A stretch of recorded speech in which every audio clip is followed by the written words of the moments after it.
Достар, сәлем. Жағдайларыңыз қалай? Всем привет, друзья. Как ваши дела? Как настроение? Как проходят ваши выходные? Я, долго думая, решила, предлагаю вам, кому нужно, вам, либо вашим друзьям, либо знакомым, кто хочет научиться разговаривать на казахском языке,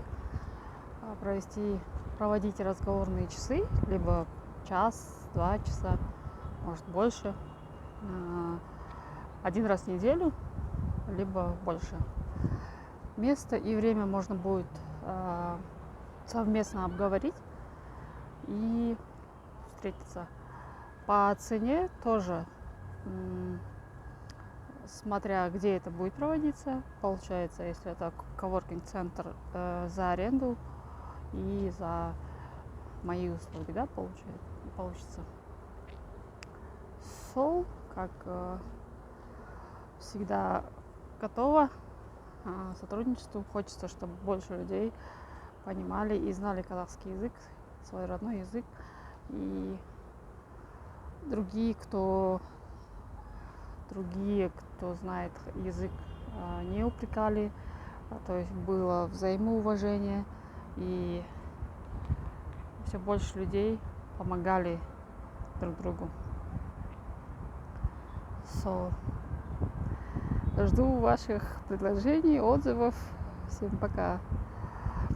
Енді қалайша айтатын болсақ, құрметті достар, мен көп ойланып, әңгімелесу сабақтарын қазақ тілін өткізуге бел будым. Яғни аптасына 1 рет немесе одан да көп, 1 сағат, 2 сағат немесе одан да көп белгілі бір жерде кездесіп, орысша, қазақша сабақтарын өткізуге ұсыныс жасаймын сіздерге. Орнын және сағатын бірге келісуге болады. Ол коворкинг орталық болуы мүмкін, немесе бір кафе болуы мүмкін, бірақ өздеріңізге қалай ыңғайлы.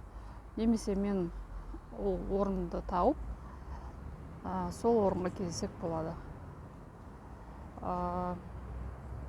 Бағасы, яғни сол біз жалға алған жердің жаңағы несі, жалдамалы құны, және де менің қызметім, маман ретінде.